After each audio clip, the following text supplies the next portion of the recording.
வணக்கம். Format numerology Mahadhan Sekar ராஜா. இன்றைய தினம் பொதுவாக ஒவ்வொரு தினமும் ஒவ்வொரு நிகழ்ச்சியிலையும் புது புது தகவல் கொடுத்துக்கிட்டே இருப்போம்.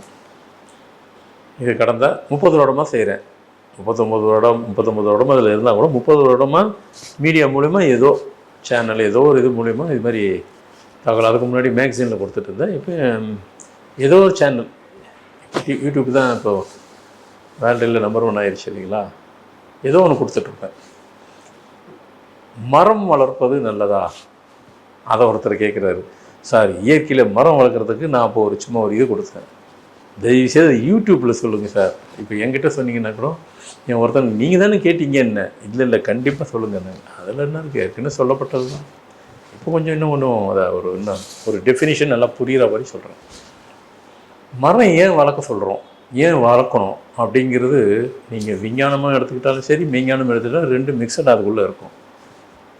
வீட்டுக்கு வளர்க்கும். ரோட்டில் மரம் வர்றதுங்கிறது தாண்டி வீட்டுக்குள்ளேயே நீங்கள் மரம் வளர்க்கணும். ஏன்? வீட்டுக்குள்ளே தான் கட்டாயம் மரம் இருக்கணும், இருந்தே ஆகணும். ஏன் அப்படின்னா இந்த மரத்தில் தான் ஒரு பெரிய சீக்ரெட்டே இருக்குது.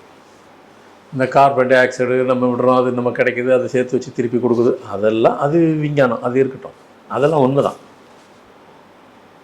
நமக்கு அது மூலிமா ஆக்சிஜன் கிடைக்கிது, அதெல்லாம் விஞ்ஞானம், அதில் ஒன்றும் மாற்று கருத்தே இல்லை. அதையும் தாண்டி மரத்தில் தான் ரிஷிகள் குடியிருப்பார்கள். மரத்தில் தான் உங்களுடைய முன்னோர்களும் குடியிருப்பார்கள்.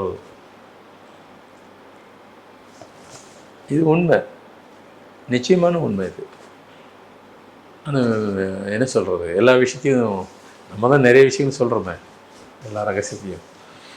மரத்தில் தான் உங்கள் முன்னோர்கள் உங்கள் இடத்த தேடி வராங்கனாக்கா அவங்களுக்கு இருப்பிடம் நீங்கள் கொடுக்கணும். நீங்கள் நினைக்கிற போய் முன்னோர்களுக்கு நம்ம வீட்டுக்குள்ளெல்லாம் குடியெல்லாம் இருக்க மாட்டாங்க அவங்க. ஏன்னா நம்ம இதுவே வேறு. என்றைக்கு நம்மளுடைய இது சோல் போயிடுச்சோ அது வீட்டுக்குள்ளெல்லாம் குடியிருக்க மாட்டாங்க. அவங்களுக்கு குடியிருக்கிறதுக்கு இந்த மரம் அந்த மாதிரி இருந்தால் தான் அதில் இருப்பாங்க அவங்க. இல்லைன்னா எப்போயாவது ஒருக்க தான் வந்து போவாங்க. சொல்லுவாங்க சில பேர், போகிறோம் வந்துட்டு போகிறோன்னா இப்போ வீட்டில் மரம் இல்லை, மரத்தை வைக்கணும், நீங்கள் வச்சிங்கன்னா அங்கேயே இருப்பாங்க. அவங்க அங்கே இருக்கிறது எதுக்குனாக்கா நம்மளை காப்பாற்றிக்கிட்டே இருப்பாங்க. கெட்ட சக்தியை உள்ள அலோவ் பண்ணாத அளவுக்கு அவங்க இருந்து காப்பாற்றுவாங்க. நீங்கள் நினைக்கிற மாதிரி சில பெரியவங்களாம் இதாகிட்டாங்கனாக்கா அவங்க அப்படின்னு நினைக்காதீங்க. அவங்க நம்மளை மரத்து மூலமாக இருந்துகிட்டே நம்மளை காப்பாற்றுவாங்க. நீங்கள் மரம் இல்லைன்னா என்றைக்கோ ஒரு நாள் தான் உள்ளே வர ட்ரை பண்ணுவாங்க. ஒரு இந்த இதில் வருவாங்க, அதில் உள்ளே வந்துட்டு போயிடுவாங்க. அது இருந்துன்னா பர்மனெண்ட்டாக அங்கேயே குடியே இருப்பாங்க, போகவே மாட்டாங்க. கெட்ட நிகழ்லேருந்து நம்மளை காப்பாற்றுவாங்க. கெட்ட நிகழ்லேருந்துட்டு நாம் தப்பிச்சிருக்கிறோன்னா அவங்க தான் காப்பாற்றி விட்டுருக்காங்கன்னு அர்த்தம். நிறைய நல்ல நிகழ்வுலாம் நடந்துகிட்டே இருக்குன்னா அவங்க மூலிமா தான் அது நடந்துகிட்ருக்கு. இது முன்னோர்கள் நமக்கு செய்யக்கூடியதுக்கு நாம் அவங்களுக்கு கொடுக்குற இருப்பிடம் என்னென்னால் மரத்தை கொடுத்தீங்கன்னாக்கா அவங்க அங்கேயே நம்ம காப்பாற்றிக்கிட்டே இருப்பாங்க. அதே வேளையில் சில மரன்றதாக சொல்கிறேன், சில மரத்தில் தான் அவங்க இருப்பாங்க, சில மரத்தில் ரிஷிகள் இருப்பாங்க. அதுக்கு ஆன்மீக சம்மந்தப்பட்ட மரத்தில் தான் அவங்க இருப்பாங்க. இப்போ வில்வம் மரம், அரச மரம், இன்னும் சில இந்த மாதிரி மரம்லாம் இருக்குது, அதில் ரிஷிகள் இருப்பாங்க. சாதாரண மரத்திலலாம் இருக்க மாட்டாங்க. வேப்ப மரம், வன்னி மரம், இந்த மாதிரி மரங்களெல்லாம் ரிஷிகள் குடியிருப்பாங்க. ரிஷிகள் இருக்கிறவனே யார்கிட்ட வர முடியும்? ஸோ இது நம்ம வாழ்க்கையில் நம்மளோட வாழ்க்கை ரொம்ப உயர்ந்து போய்கிட்டே இருக்குனாக்கா பார்த்து சில பேர் வீட்டெலாம் பெரிய பங்களா வீடெல்லாம் பார்த்திங்கன்னா சுற்றி ஏன் மரம் வைக்கிறேன், அவங்க காத்தோட்டம்னு வேணால் சொல்லிக்கலாம். ஆனால் அதை தாண்டி இந்த மாதிரி விஷயங்கள் அவங்களுக்கே தெரியாமல் உள்ள நடந்துகிட்ருக்கும். ஸோ அவங்கள அதை காப்பாற்றிக்கிட்டே இருக்கும். அவங்க தொழிலும் மேலே போயிட்டே இருப்பாங்க, வாழ்க்கையில் உயர்ந்து போயிட்டே இருப்பாங்க. இதுதான் உண்மையான காரணம். நான் என்ன சொல்கிறேன், அவங்களுக்கு தான் அப்படி நடக்கணும்னு கிடைக்கணும்னு நீங்கள் சாதாரண ஒரு வீட்டிலே நீங்கள் செய்யுங்க. மரம் சின்னதாக பெருசாக வைங்க.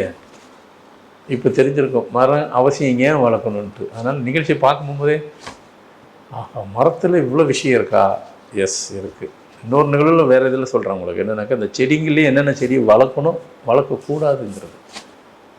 ஆமாம், அதனால் மரத்துலேயே இவ்வளோ விஷயம் இருக்குது.